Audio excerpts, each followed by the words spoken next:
Right now, understanding artificial intelligence. It is changing incredibly fast, all the time. New tech affecting education. We spoke to students and faculty who said this is powerful, but we want to unlock it for good. The election cycle. I was selected because I am the ultimate diversity hire. Our legal system. The law is going to have to catch up to what is actually happening on the ground. And leading to breakthroughs in the medical field. It will predict who has the best chances for a transplant.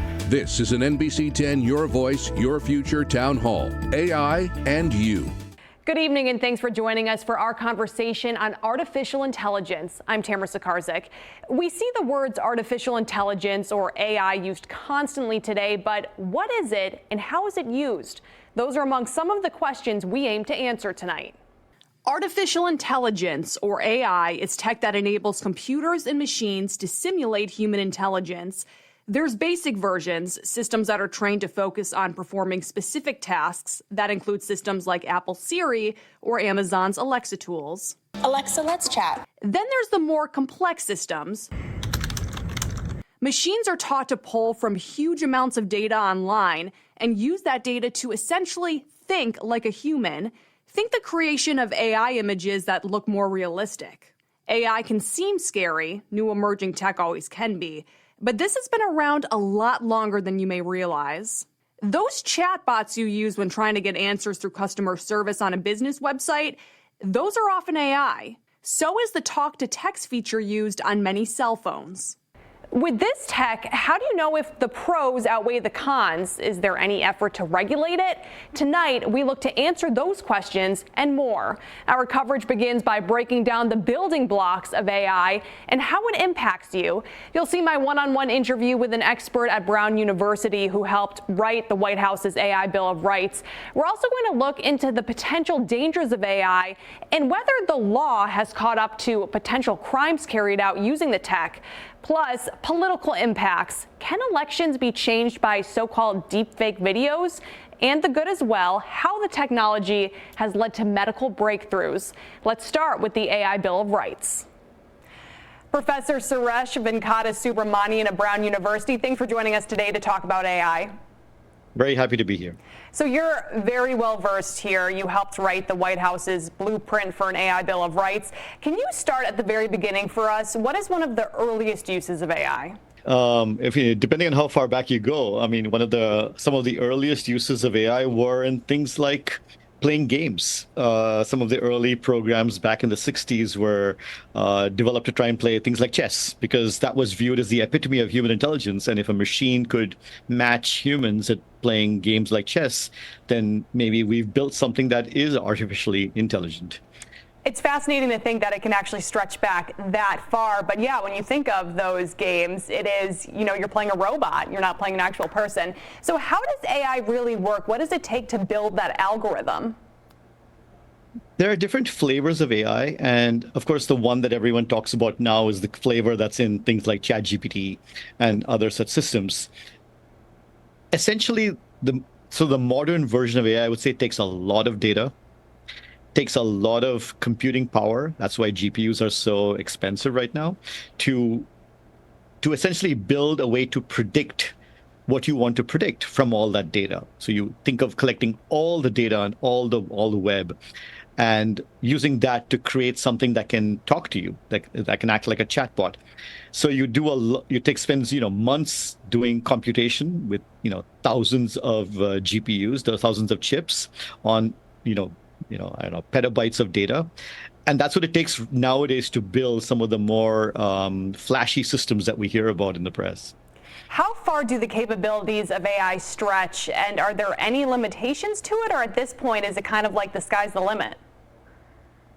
I think that's the biggest challenge. We don't know.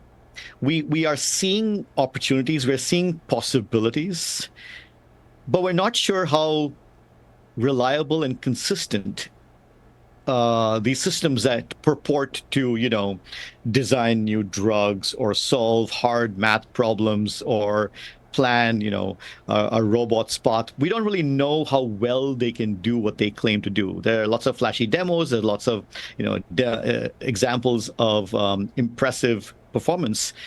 But the science of what we can do with AI and what we cannot do is still a work in progress. Yeah, absolutely. Now, we mentioned that you did help build the blueprint for an AI Bill of Rights at the White House. Are there any legislation or safeguards in place right now to keep this from being used in places it shouldn't be? I mean, I know that you mentioned some kind of controversial topics like its use in medicine and things like that, but is there any way to prevent it from being used potentially in a field that it shouldn't be?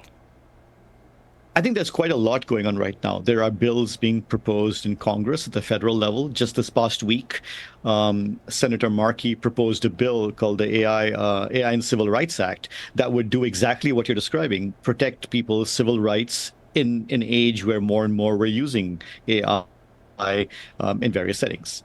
Even the UN, last week, the UN General Assembly was in New York, and the UN put out what they call a Global Digital Compact, which, among other things, calls for the responsible development of AI that can help benefit peoples across the world, but also is designed in a way that makes sure it doesn't cause harm. Now, there are also concerns that AI can pose ethical issues. I know we've seen copyright concerns, things like that.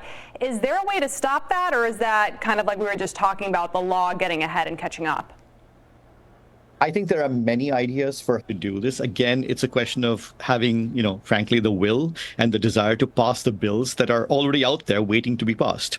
We can do things about, for example, algorithmic bias and discrimination, the way sometimes these systems can discriminate against people from different groups. There are the AI and Civil Rights Act is one example of what to do about that. And there are lots of ideas there, things like, making sure you test things before you put them out in the world, making sure you monitor systems once they're out there to make sure that they're working as they should, making sure there's transparency and accountability for the entities, the developers, the deployers actually building the systems and putting them out there. So I think there are lots of techniques, lots of ideas, lots of tools to do this. It's a matter of political will, just getting these bills passed, I think, frankly. Professor, where do we go from here? What's in store for the future of AI? We talked about so many different areas that they're trying to expand AI in. So what's the future hold? There are many. I think what the problem we're dealing with right now is there's a lot of hype. What we need to do is buckle down and actually do the work to figure out where AI is going to be helpful, where it might be helpful if we put the right protections around it, we have the right guardrails, we have the right governance, and where we probably shouldn't be using it at all. And we're still trying to figure those things out. So I think the next few years, we're going to learn a lot more about where the appropriate use cases are. Hopefully, we can then act on that. Yeah, we definitely have a long way to go when it comes to AI. All right, Professor, thank you so much for joining us and providing your insight on this topic. We appreciate it. You're very welcome. Thank you. Rhode Island is one of several states with a task force studying the impacts of artificial intelligence. Established this year, the group is meant to help keep the state ahead of the curve as artificial intelligence changes the workforce, economy, and more. NBC 10's Gabrielle Cracciolo explains.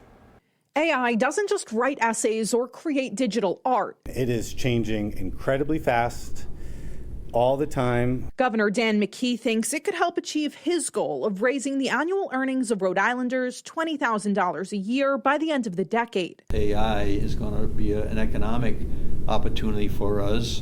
Identifying those opportunities is one of the goals of the new AI task force. Shaping the future of AI in a way that aligns with our values and serves the best interest of Rhode Islanders is really the mission of this task force. Former Congressman Jim Langevin is leading the group. AI is going to touch every aspect of our lives, our communities, our businesses, and beyond. And we want to make sure that we are maximizing the upside and limiting the downside. Members are divided up into teams to research AI in different areas, including healthcare, government, and education. It's our responsibility to ensure we upskill and prepare workers for the new economy ahead. We want Rhode Island to be number one. AI can also solve some of the most pressing challenges we face, from housing and healthcare to education and environmental resilience in the ocean state. The group's responsibilities include making recommendations for AI's use, creating a code of ethics, and developing safeguards. I look forward to creative and innovative solutions that you will bring to the table, and incorporating with the work that we're doing in the state. Gabrielle Caracciolo, NBC 10 News. Massachusetts also established an artificial intelligence strategic task force in February of 2024. Governor Maura Healey says the task force will conduct outreach and collect input from experts, advise the governor and executive branch on the state's role in AI implementation, and find ways to encourage leading industries to adopt this technology. When we come back, we're talking AI in education. Should it be used in schools? Should there be an age restriction? NBC 10's Emily Voles hosts our panel discussion with a Rhode Island congressman, a local college professor, and the head of the Institute for Cybersecurity at RIC.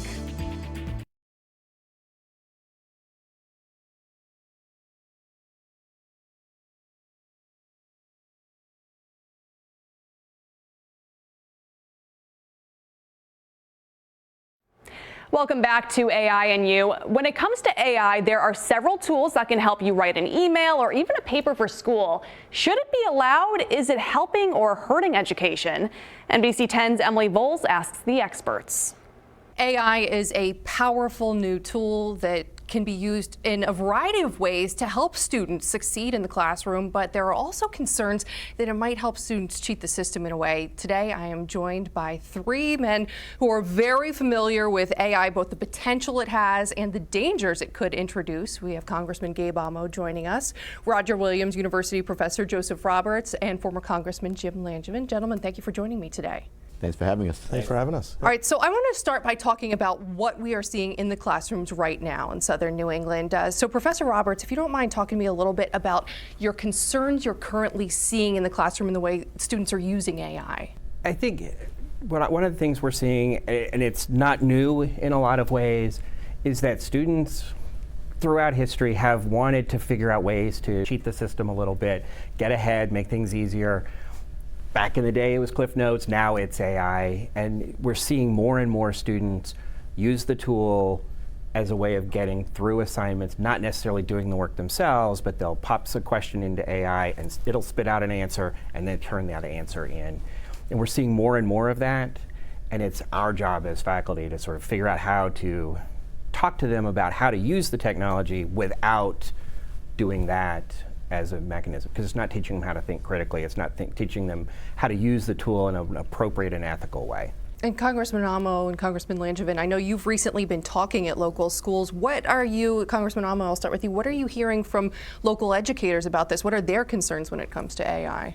I think ultimately, when you talk to educators, they want to make sure that their experience in the classroom, that joy of teaching, that experience of learning, is informed by all of the capacities that we have available to us, but that there's the process of real learning for understanding, not just facts, not just figures. And so in the conversations that I've had, certainly a great conversation that I had with former Congressman Langevin, we spoke to students and faculty who said this is powerful, but we want to unlock it for good and be positive about its use to enhance learning and not detract from the best parts of learning, which are that discovery, that learning for real understanding. And kids, I mean, it's shocking to see how quickly they pick up on this technology. At what age have you heard that kids are starting to kind of use AI to circumvent the system, Congressman? Well, kids are using it now, both certainly in the classroom. Some teachers are encouraging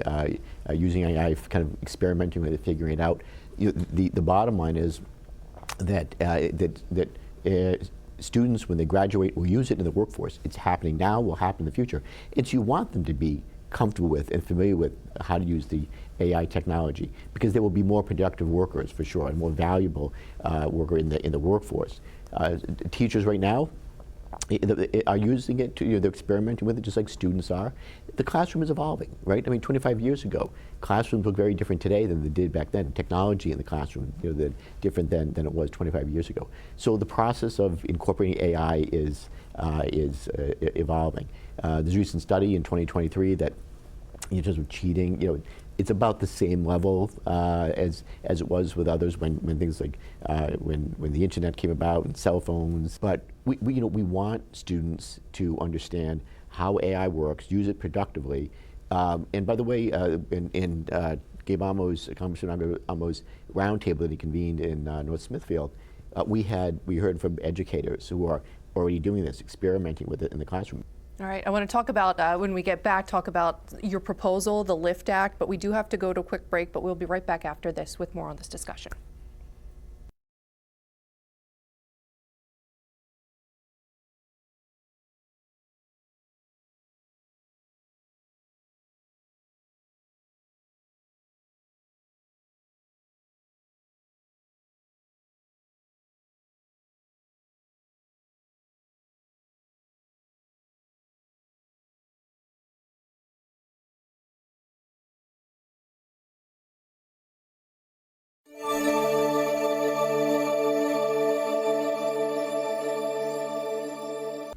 Welcome back to our roundtable discussion on AI with Congressman Gabe Amo, Roger Williams University Professor Joseph Roberts, and former Congressman Jim Langevin. Thank you so much for joining us once again, gentlemen.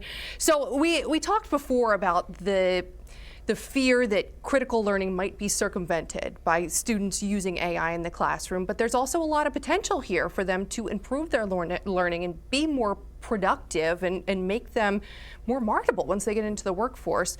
What age, Congressman, I know you introduced the LIFT AI Act recently, which would kind of bring literacy, AI literacy to our schools in Rhode Island. At what age is appropriate to start teaching students the foundations of using artificial intelligence? Well, I think it's never too early.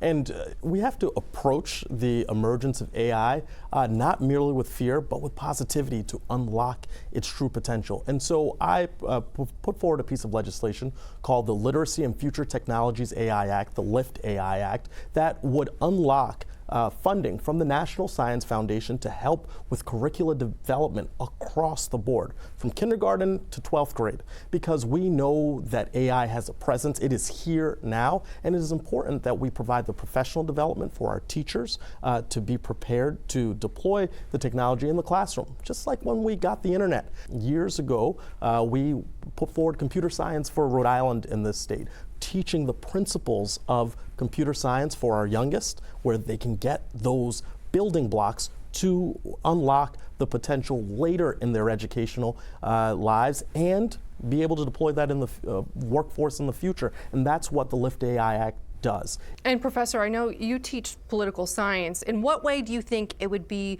useful for your students to, what would be a productive way for them to incorporate AI into their education at Roger Williams? I think one of the things that I do personally in my classes is I allow them to use certain technology. It's great for brainstorming, it's great for outlining, it's good for those kinds of things. It doesn't do the thinking for them, but it helps them organize material in different ways. And then they can go back and analyze that and put pieces together in different ways, and they can see it from different perspectives. It's also good for simple things like grammar checking and spell checking and all of those. I know I have colleagues who will say, absolutely no AI in the classroom, and I'm like, that's not going to work. Congressman, I know you are the chair of emerging technologies at RIC. What do you see as the best use of AI for someone who's at a college campus quite frequently? Well, thanks to Governor McKee's vision and President Jack Warner's vision, we created the Institute on Cyber and Emerging Technologies. So also both on cybersecurity and focused heavily on AI. We now are the first in the state to have both a major and 2 minors in artificial intelligence. And one is more program focused and the other one is more applications focused, so that any major can use it to understand the power of AI and how it can be used. And I'm curious too, I mean, we touched on this previously, but when it comes to guardrails for AI, is there enough legislation currently in place? Where do we stand with that? Because I know you're focused on legislation that would promote literacy in AI, but where do we stand when it comes to guardrails for AI? Yes, we talk about this in the concept of AI risk and mitigating risk. And luckily, we have some tools that are starting us off, but we do need more. For example, we need funding in Washington for the AI Safety Institute. I'm a member of the Science, Space, and Technology Committee in the House, and called for this in a recent hearing because it's really important that the professionals that are doing this work to prevent all of the harm of AI, from misinformation to disinformation to election security, to all of the algorithmic bias that affects us racially and in so many ways, that we have people who are focused on that. So I'm going to be leading the charge in Washington to make sure that we have the resources and that we work in great partnership with our state and local governments, because this is a task that is tall, but we have to do it in great partnership across government and including the leadership of the private sector. And where does your Lift AI Act currently stand? So the bill, I'm happy to report, has made it through committee, and I am hopeful that towards the end of the year, as there's a package of legislation being considered to address a lot of our AI risks and opportunities, that it will be considered as part of that package, and I'm working very hard to get that done. Gentlemen, thank you so much for your time. Thank you. Thank you. Thank you. AI making its way into the classroom, and we've also seen it break through the political world this year. When we come back, a look at how deepfakes are being used this election cycle with expert insight from our NBC 10 political analyst.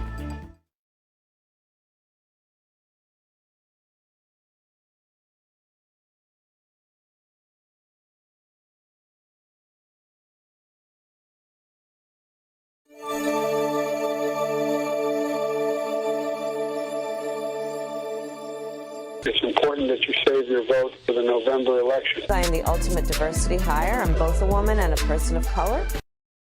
AI and politics. Welcome back to our discussion on artificial intelligence. Those videos are called deepfakes, using audio and video to make it look like a candidate is doing or saying something when they're really not. It applies to still photos too. You may remember Harris's campaign posted a picture of their rally crowd. Trump then accused her campaign of using AI to manipulate the image. Experts say the good news, there's ways to tell if video or even a picture has been manipulated.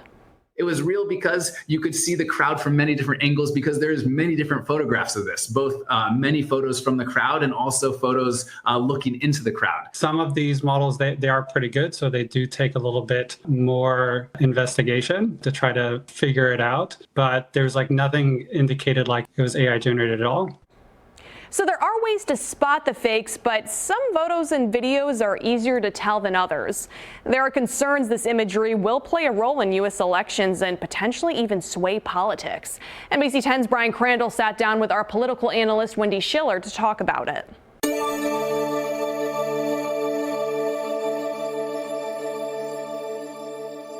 Wendy, in a time when a lot of people get their information from social media and a lot of the political stuff isn't true anyway, what has artificial intelligence done in that realm? Artificial intelligence makes it much harder for the average voter to separate fact from fiction. Anything from the crowd size at a talk, where if you've ever seen a really big movie, one of the big action movies, where they generate lots of fake images of people to make a crowd, you know, that's something that you can do also now in political advertising. You can also put words in people's mouths. You can actually do such good deep fakes that you can have a candidate saying something in a video that they never said. These are all technologies that we've been used to in the movies or in streaming or on our phones, on TikTok, but now it's full-blown in politics. Is it becoming part of the strategy? I know, right, there was the Joe Biden robocall ahead of the New Hampshire primary, and I think the person who did it didn't have a whole lot of remorse about it.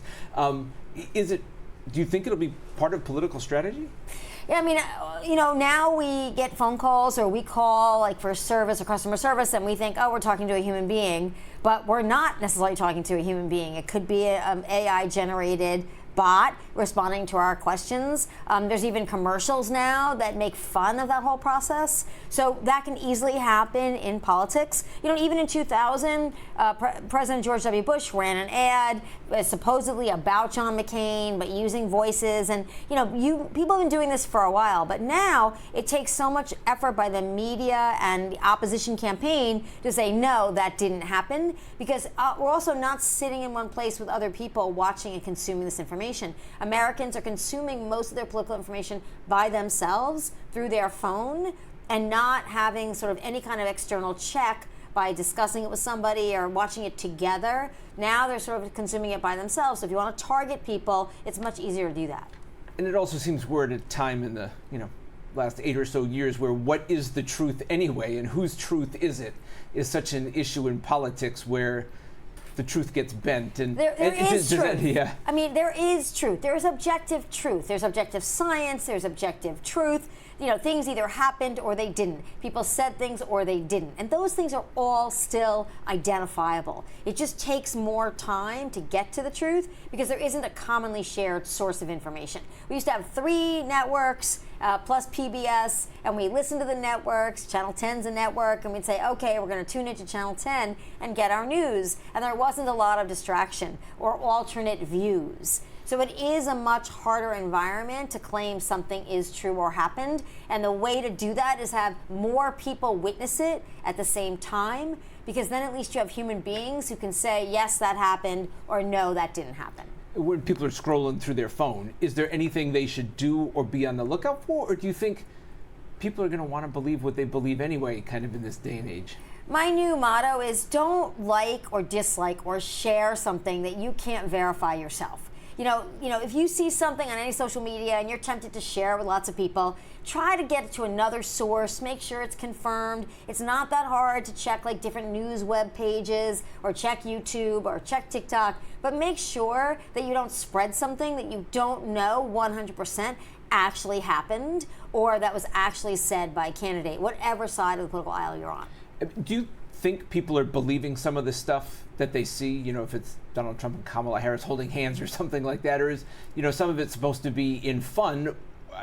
I guess how gullible or malleable do you think the public is? So there's always been a strong conspiracy theory strain in American politics. Ever since the founding of the country, there's always been whispering and conspiracies and newspapers leaning one way or the other. That's a real part of our culture and our environment because we never had top-down control of media. We never had a king or a queen or a dictator saying, this is what you'll learn. There's no control of the sources of information. So everybody could spread things. You know, people still don't think we landed on the moon. We landed on the moon. So in that sense, I don't think that strain of politics is different, but it just spreads so much more quickly than it ever has before in American history.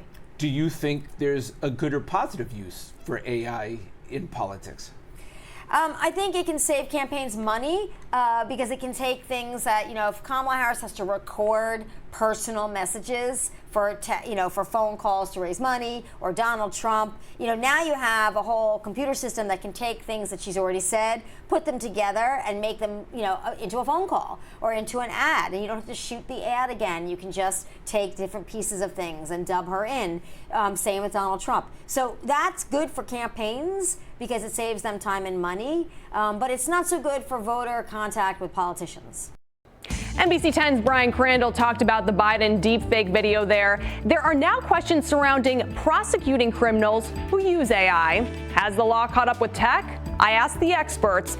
A local attorney and the Bristol County Sheriff weigh in on prosecuting evolving cybercrimes next.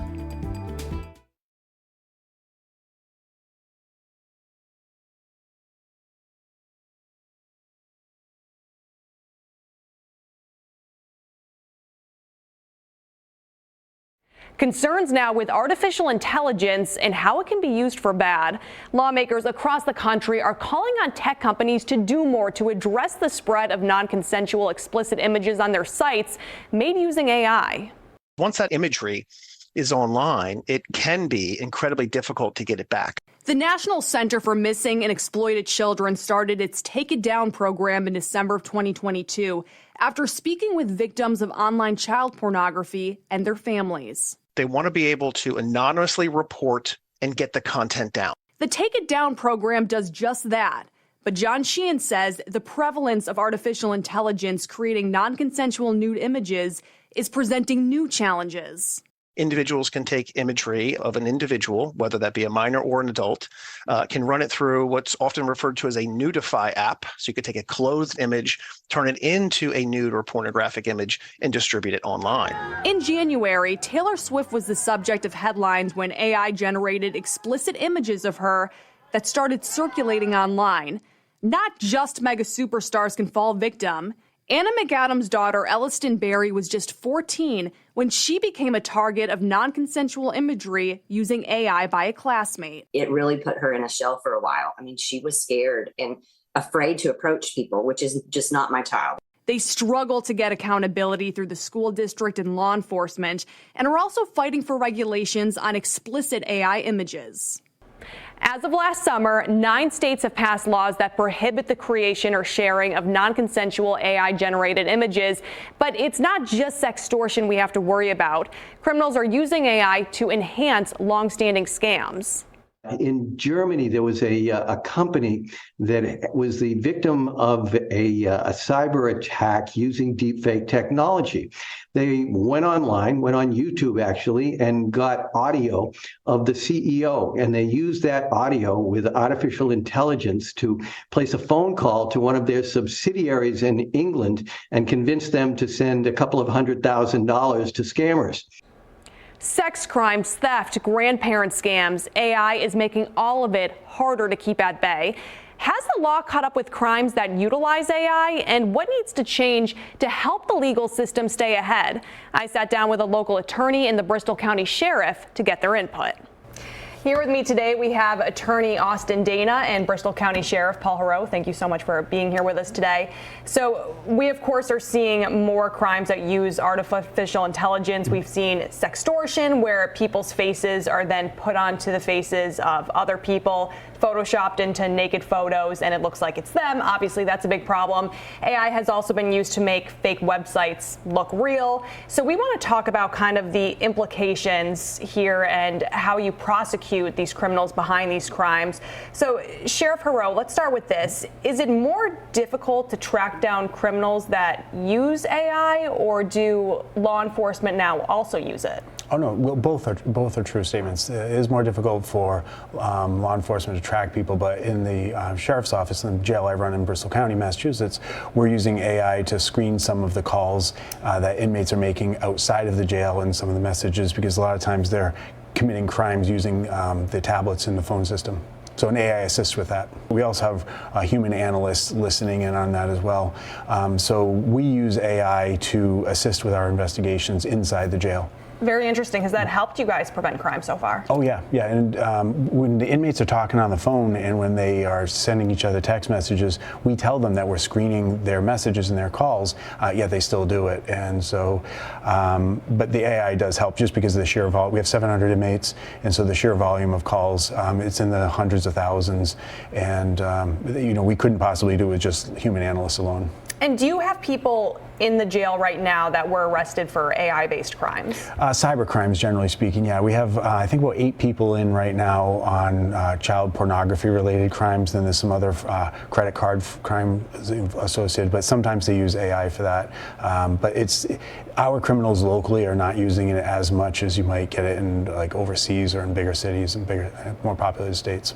Now, Austin, when it comes to prosecuting these criminals and the whole defense side of this, could we see new laws go into effect that specifically you think focus on AI? For example, more like internet laws went into effect when the World Wide Web became popular so many years ago. So do you think that that's the future here? Yeah, definitely. I think that law is always going to be behind what technology is doing. The law is going to have to catch up to what is actually happening on the ground. So as technology advances, and you see advances in, the sheriff talked about child pornography and using AI to create these images, or taking somebody's face and putting it on an image which is superimposed to look like a pornographic image, the law needs to catch up to that. And as it currently stands, a purely computer-generated image isn't necessarily child pornography. So is that a loophole that we need to work on and close through collaboration with the legislature? Probably so. And there are going to be many more examples of that as technology advances that we're just going to have to figure out on the ground. Do prosecutors, when these crimes happen, something like that, superimposing somebody's image, their face on a nude photo, do prosecutors typically seek lengthier sentences for something like that? Is there any, are they able to? I think what the question in that specific scenario is who's the victim and what's been done to the victim. Mm-hmm. So if there's actually a person's face, and that face is being used on a computer-generated image to make it look like they were engaged in activity they were not engaged in, you have a victim there, and there's going to be a consequence to that. But if that person doesn't exist and it's purely a computer-generated image, that raises a question of who's the victim here and what's the punishment for the person who created this, if any. Are there any benefits that either of you have seen in using AI in either the world of law or policing? Yeah, I certainly see it in jail, and when I was mayor in Attleboro, we created a cybercrime unit, and that was something because the cyber crimes are just increasing and people using AI. But like I was saying earlier, using AI to find keywords, and that's really critical in jail when people are talking. But as was said a moment ago, the criminals are very creative, and we're always one step behind them with the laws.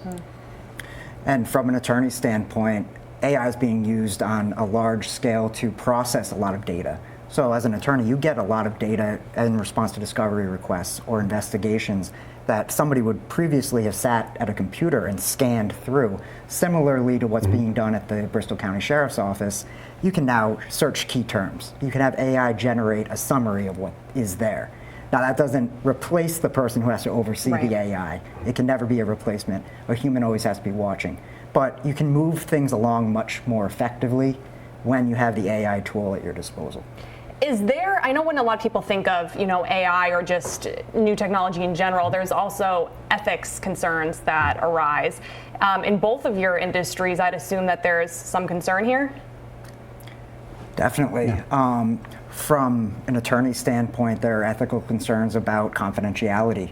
What you're putting into this AI, where's it going? Where is that database? If I'm taking someone's medical records and uploading them, am I violating any HIPAA regulations by doing so?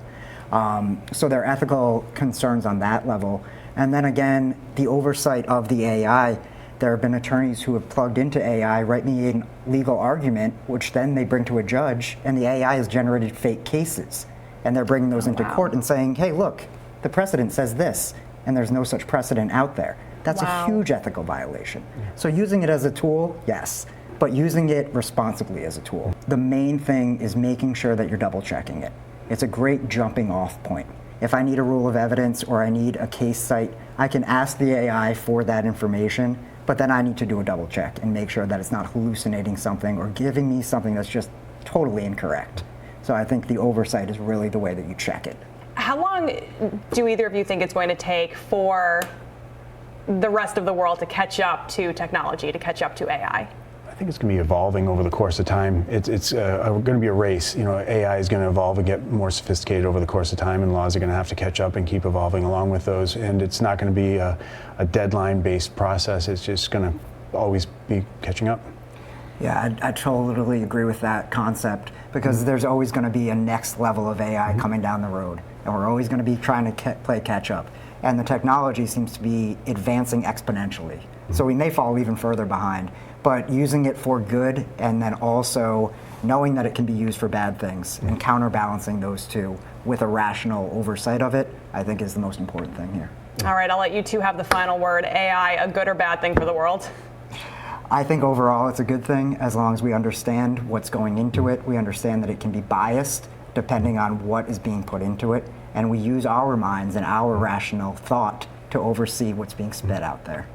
It's like with any tool, you get out of it what you put into it, and it can be used for good and it can be used for bad. I have concerns about it, like anybody else should have concerns about it, but it's a tool that can be used for good. All right, Sheriff Heroux and Attorney Dana, thank you both so much for joining us and having this discussion. We appreciate it. Thank you. Certainly plenty of dangers to watch out for when it comes to AI, but there are positive uses, not just for law enforcement. Next up, we're talking AI and your health. Systems being developed right here in southern New England are being used across the country to help doctors and patients. We'll show you how.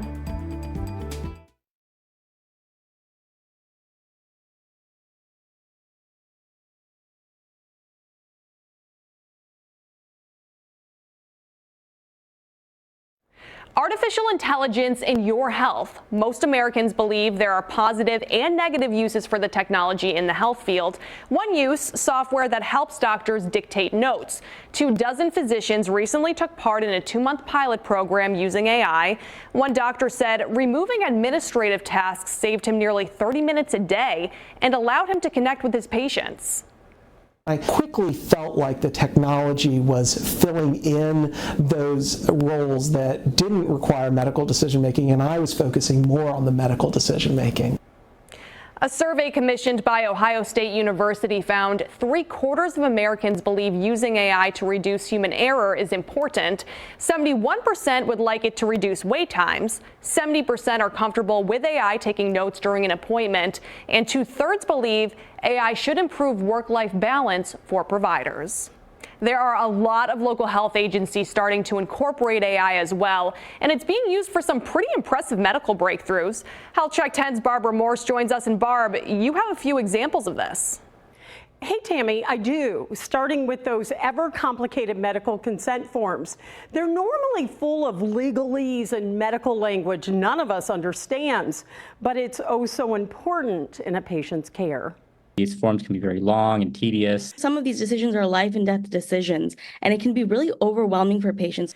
These two doctors affiliated with Lifespan are part of a team that came up with an idea to simplify this form. We took the original consent form and we put it into ChatGPT, and we provided ChatGPT a simple prompt while preserving content and meaning. Convert this to the average American reading level. That average between a 6th and 8th grade level, but they didn't stop there. We had expert oversight from various specialties in Lifespan. So anesthesiologists, surgeons, all types of different surgeons, the legal team, the risk team, review it and make sure that what we were putting in front of patients, and obviously patient advocates and patients themselves, what we were putting in front of patients was accurate and true and understandable. What we were able to do is that those patients now, when they look at those consent forms, they're actually able to understand what they say. And they've said, wow, this is just one page and I actually know what I'm signing. This is great.